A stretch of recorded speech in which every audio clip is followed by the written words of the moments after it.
DreAllDay.com. You're now tuned into the show where you learn the discipline to show up day after day, to do the work, the confidence to put yourself out there boldly and authentically, and the mental toughness to continue showing up, doing the work, putting yourself out there, even when the success you're expected to achieve is yet to be achieved. And on top of all this, we're not done. You're the huge dose of personal initiative, which is the go-getter energy that moves me and you to go and make things happen instead of wait for things to happen. We put all of this philosophy together into one package, one overarching philosophy. I wrote a book on the subject. There's a bunch of stuff out there about it, but I'm giving you the best of it right here in this masterclass, this show that comes out every single day. It is called Work on Your Game. My name is Dre Baldwin, also known as Dre All Day, and welcome to the show. Today's topic: opinions are entertaining. For those of you who are looking to stand out, you want to draw attention to yourself, you want to build your brand, you want people to pay attention to what you have to say, you want to be heard, you want to be seen, you want to be listened to. Understand that opinions are entertaining. People like opinions. People like to hear other people who have opinions. Now, why am I telling you this? Because there are some challenges with opinions these days, and I'm going to get into those. We're going to hopefully overcome those objections to opinions that some of you may have internally, if not externally.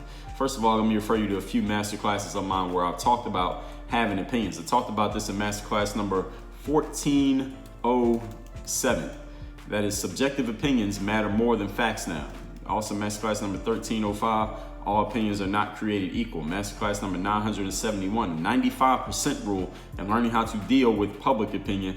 Masterclass number 734, keeping all your opinions flexible. And in masterclass number 703, if you want to have authority, then you must have an opinion. That is exactly what we're going to be talking about here in today's class. I heard Alex Sharfin, who is a business coach, he was telling a story about how he was on TV once back when he used to talk about, a lot about real estate and the real estate markets. He said he was on TV around the time of the real estate crash, maybe a decade plus ago. And another guy on the show, he was on one of those, those TV panels where they had a split screen, like 3 or 4 different people on there. So Alex was one of those people. And one of the other people on the show had a different opinion from him. And Alex didn't notice, but unbeknownst to him, this is the way the producers set it up. They set it up to have people who have different opinions. So these two guys who don't have the same opinion are on the show. One of them makes a point, the other one has a counterpoint. No, that's not true. And they argue back and forth, and they start arguing with each other, and they really get heated, and they're going back and forth, yelling at each other on live television.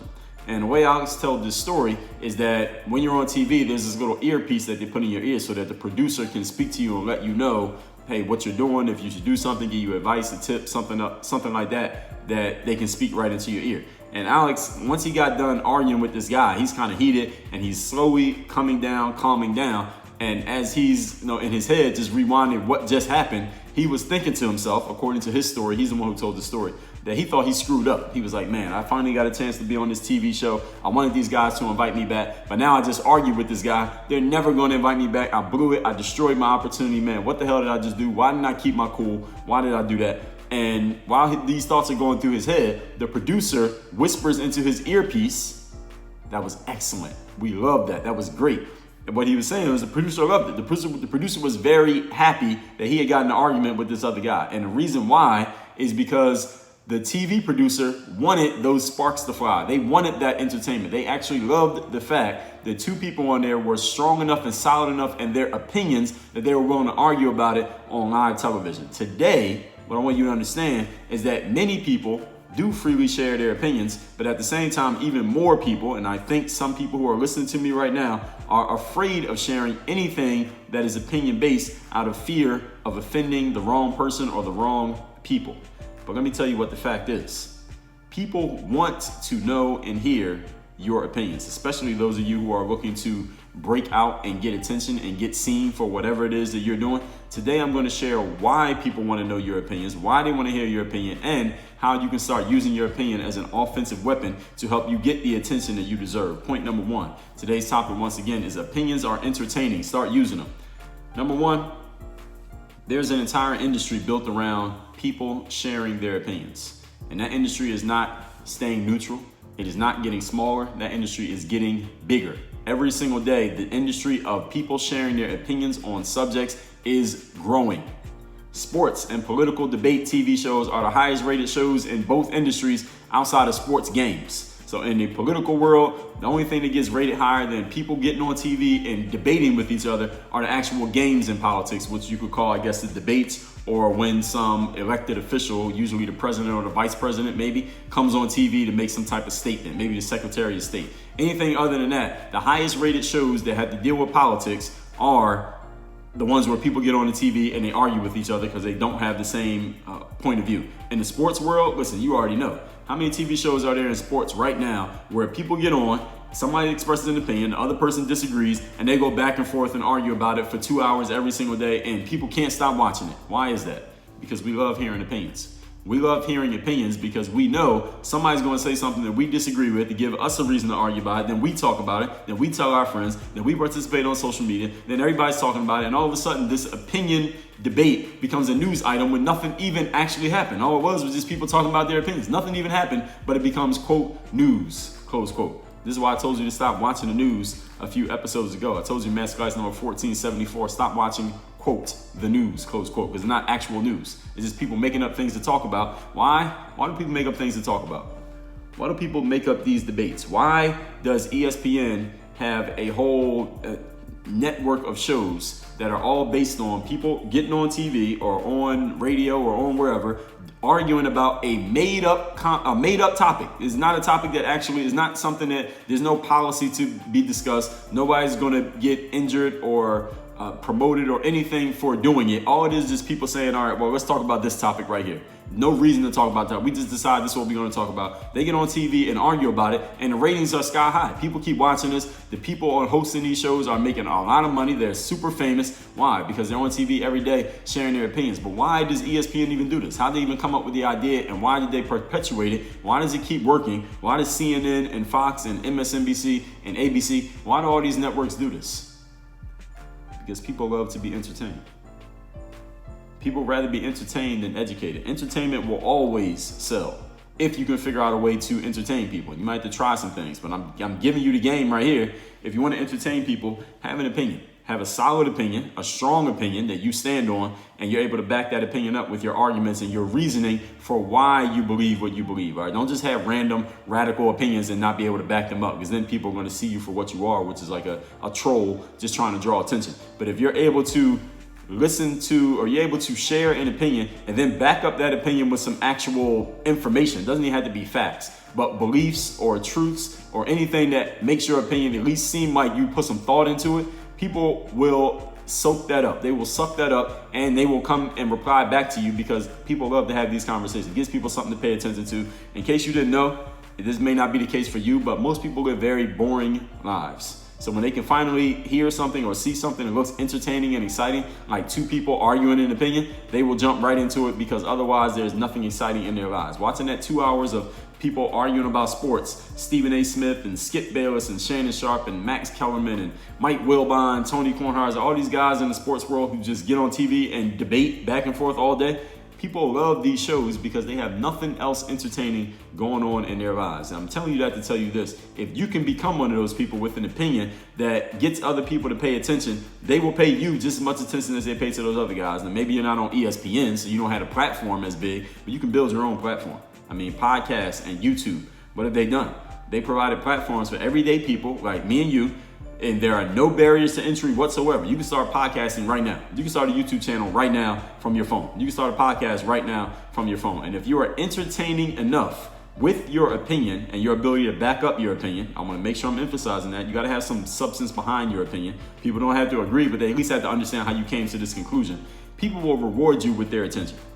If you have a good enough opinion and you're good enough at explaining it, people will reward you for your opinion with their attention, even when they disagree with you. Actually, especially when they disagree with you. They watch people, listen, people watch shows more of the people that they disagree with than the people that they agree with. Because the people they disagree with, they know that person's going to get them riled up and get them something to talk about and get them a reason to further believe that you're a complete idiot and fool who doesn't deserve to be on TV. People watch those shows even more. All right, this guy on TV now, he's on Fox. His name is Skip Bayless. Skip Bayless has basically built his entire career, his entire brand around finding something negative to say about every performance of one LeBron James. Everything LeBron does, Skip Bayless finds some way to criticize it. And sometimes Skip has a actual useful criticism of LeBron, because LeBron is human. He's not perfect, but LeBron is pretty damn good. And what made Skip interesting is that no matter what LeBron achieved, no matter how well LeBron played, Skip Bayless always found some cloud always found a gray cloud in the bright sunny sky of a LeBron James performance. Now, LeBron being as good as he is, even if you don't watch basketball, you have a pretty good idea that LeBron's pretty damn good. This guy, Skip Bayless, no matter what, every time LeBron played a game that everybody watched, Skip found a way to find something negative about this guy, and then he would have reasons to back up this opinion. And many people found it ridiculous. A lot of people find it very shticky, and he's been using this shtick for a damn decade right now. He's made himself a lot of money off this shtick, and a lot of people don't really like Skip Bayless because they feel like he has kind of trolled his way to the top, so to speak, in the sports broadcasting opinion industry. But there are still a ton of people who tune in and watch this guy and follow him on social media just to hear what he's going to say, just so they can argue back against it. Not because anything he says has any effect on anybody's life, but just so they can hear what he says so they can argue back against it. This is the industry that is blowing up. This industry works if you can have an opinion. It doesn't have to be about sports. You don't have to be a troll. But if you have an opinion and you can back up that opinion, people will listen. Point number 2. Today's topic is opinions are entertaining. You need to start using yours. Point number 2, here's the truth. Everybody has plenty of opinions. You have opinions. I have opinions. Everybody on this planet has a whole lot of opinions. The problem is, because before I even say that, let me explain why there's a problem. Since everybody has an opinion, you may be wondering, well, why don't I hear more opinions? I mean, we hear plenty of opinions, but they're coming from the same sources. There are only a handful of sources providing most of the opinions. This is the 20-80 rule. 20% of the people are providing 80% of the opinions that we have out there. Why is this? Where are the other 80% of people, and why are they not sharing their opinion? Why are you not sharing your opinion? Why are you part of that 80% who's not saying much when it comes to your opinion? I'm going to tell you one overarching reason why many people do not share their opinions, even though everybody has plenty. It's because we live in a like culture. And when I say like, imagine air quotes. Even if you're watching this on video, I'm not using air quotes, but imagine like culture. Just the way I say it, you can hear the air quotes, right? Nobody wants to offend anybody. Most of, quote, everyone, close quote, who is afraid to share their opinions out of fear or retribution or offending the wrong person, that's the reason why they stay quiet. A lot of people just don't want to they don't want to be attacked by a social media lynch mob. They don't want to offend somebody who might say, oh man, I liked you until you said that. No, you said something positive about this person, now I hate you. All right, you trashed LeBron James after he scored 30 points. All right, you're a hater. I'm unfollowing you. I ain't talking to you anymore. Most people are afraid of that, even though, again, it really is not going to do anything negative to you. But this is what Napoleon Hill talked about back in almost 100 years ago. One of the biggest fears that people have is the fear of criticism, especially public criticism. People are way more afraid of public criticism than private criticism. Listen, you come criticize me and it's just me and you one-on-one, that's fine. But if you criticize me in front of 100 people or 1,000 or in front of some people who respect me, that feels like 1,000 times worse. A lot of people are afraid of criticism, therefore they keep their opinions to themselves. So let me tell you how this works though. When you come forward as a person who is willing to express an opinion, and it's an opinion that other people can connect with, they will follow you. They will attach themselves to you simply because you have finally expressed what they have always been thinking but didn't have the courage to say. So if you have an opinion, let's say you have opinion number X, all right, whatever your opinion X. You've always had this opinion. You have always felt it. Maybe you never publicly expressed it, but now you finally build up the courage or the heart or the excitement, or whatever you want to call it, to finally express this opinion. You express that opinion. Here's what's going to happen. A whole legion of people who also have the same opinion, maybe have had it even longer than you, but they do not have the courage to say it out loud. As soon as they hear and see you saying it out loud, they are going to attach themselves to your wagon and they will follow you. Why? Because you have finally said what they have been afraid to say. You have expressed what they have not had the courage to express. And then when the rocks start getting thrown, they're not going to get hit because they haven't expressed their opinion. Only you will. They're following you because they know that they can follow you and they don't have to worry about getting hit with them rocks. You can take all the hits, but they're still going to follow you because you're the one who had the heart to express that opinion. You have finally given a voice to what these silent individuals feel, but either they cannot or they will not express. This is how people build followings every single day, ladies and gentlemen. This is the way it works. People build followings because they say and do the thing. They say, do, and represent the things that all their followers want to say, do, and represent, but maybe they either don't have the tools to, they don't have the freedom to, they don't have the courage to, they don't have one of those three. They either don't have the tools/skills, they don't have the freedom, they're not allowed, or they just don't have the courage. They're just not willing to put themselves out there like that. Every day, what I talk about, second element of working on your game philosophy, the confidence to put yourself out there boldly and authentically. So when you do it, the people who don't have the confidence to put themselves out there boldly and authentically, they will so much appreciate the fact that you did, they'll follow you. Now they become your audience. Understand that the ideas that you put out there boldly and authentically, you may think that they're a new idea because you're the first one to say it out loud, but it's not a new idea. A whole bunch of people got that idea. It's just you're the first one to say it out loud. That's the new part. New is the person who said it in front of everybody. When you're not afraid to say it, all the people who start following you are the people who've been wanting to say it, but they're happy to stand behind you and let you talk. Point number 3. Today's topic is opinions are entertaining. You need to start using yours. Number 3, the news is a dying industry. And I guess I had to say I take a little bit of credit in the news being a dying industry because I just told you in masterclass number 1474 to stop watching the news or what people want to pass off as news. The reason why the news is a dying industry is because objective facts put people to sleep.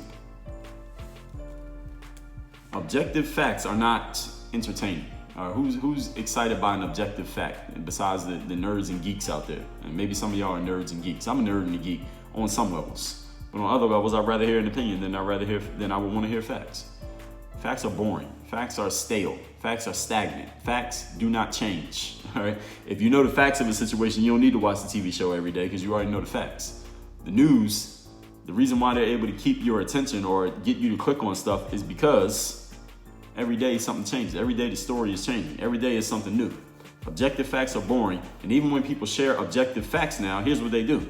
Like the news, this is what they do. They add their own spin/opinion to the objective fact, and they make it, and they allow that to be the compelling part. The part that makes it interesting is that they add their own point of view, their own spin, their own opinion to a fact, and then they mix it all up in this gumbo to which you can't separate the fact from the opinion. You can't even tell which part is fact, which part is opinion. Therefore, you start to believe that certain opinions are actual facts when they're not facts at all. You start to believe that certain pieces of factual information, everything else that person says must be factual as well because they had this one little piece of fact mixed in with a whole lot of opinion. This is what the news is doing these days. The thing is, I'm not the only person to figure this out. A lot of people have figured this out, and this is why a lot of people don't pay attention to the news. This is why the news is a dying industry. Because the news used to be objective and just telling us what happened. But nowadays, they realize they can't do that anymore because they're losing market share and attention. They're losing eyeballs to opinions. They're losing eyeballs to people who share opinions rather than just sharing facts. And now the news, foolishly, said we need to jump in that pool. I told you many times, and I will tell you many times in the future, just because you see someone else doing something does not mean you should be doing it. Just because, quote, everybody, close quote, is doing something does not mean you should become another one of everybody. But the news, foolishly, thought that they needed to jump into the pool of let's throw our opinions in with the objective facts as well. That's what everybody else is doing. Why don't we do it too? Well, the reason why you shouldn't have done it, news industry, is because people needed a place where they could go and just get objective facts with nothing else mixed in. But the news killed that. Now we have no place to go to get that information. Or actually, everyone believes they have a place to go, but the thing is, everybody's place to get factual information is different. All right, some people think, I get all my facts from Fox. Somebody else gets them from MSNBC. Somebody else gets them from the Joe Budden podcast. Somebody else gets them from the Work on Your Game show. Somebody else gets them from reading the newspaper. Somebody else gets theirs from the White House. Somebody else gets theirs from who knows. We're all getting our objective, quote unquote, facts, close quote, from somewhere else. So now we have no one place that everyone agrees on that has facts. That's why subjective opinion matters a whole lot more than facts these days. As I told you already, masterclass number 1407.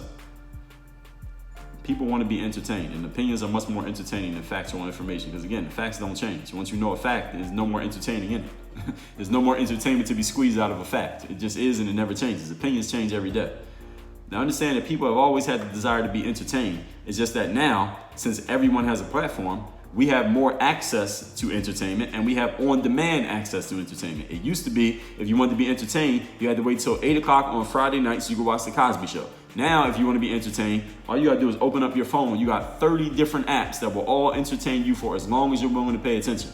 Then you got your email, then you got your text, then you got your phone calls, then you got Google, then you got the trending topics on social media, then you got whatever else you got. I don't even know. All our entertainment is on demand, and every single human being is a potential entertainer for you. If you want to draw attention, ladies and gentlemen, express an opinion, stand on it, and put some substance behind it. Even if people don't agree with your substance, they will appreciate the fact that you have an opinion, and they will tune in and listen to it just so they have something to pay attention to, because they can't pay attention to themselves. Let's recap today's topic, which is opinions are entertaining. Masterclass number 1407, 1305, 971, 734, 703. All about having opinions. So if you haven't heard those, go listen to all of them twice. I told you, there was a guy on TV. He got in an argument with another guy on a TV panel. Thought he had blown his opportunity. He would never get invited back to the show. But he actually did great, the producer said, because the producer wanted the opinions. The producer wanted the argument. They wanted the smoke on the show, simply because people all agreeing and people all just stating facts is boring. Today, I'm telling you why and how to use your opinions to draw attention to yourself, if that's what you want. Point number one, there's an entire industry built around people sharing opinions, and it's growing. In the sports world and the political world specifically, people arguing opinions is a huge industry. You could even say the music world as well, any kind of entertainment.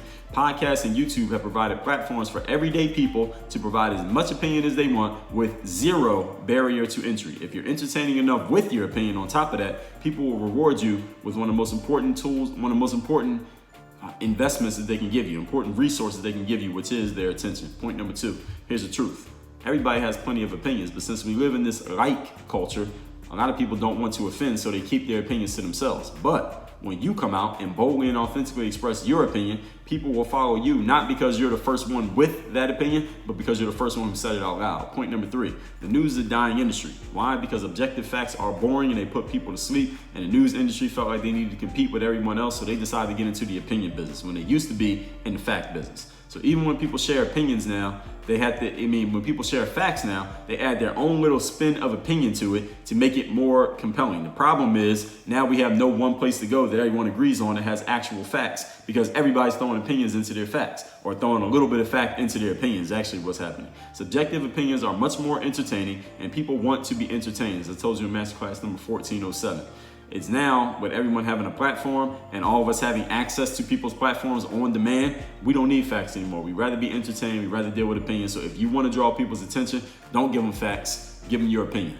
And then make sure it stands on some substance. Work on your game. Dre, all day.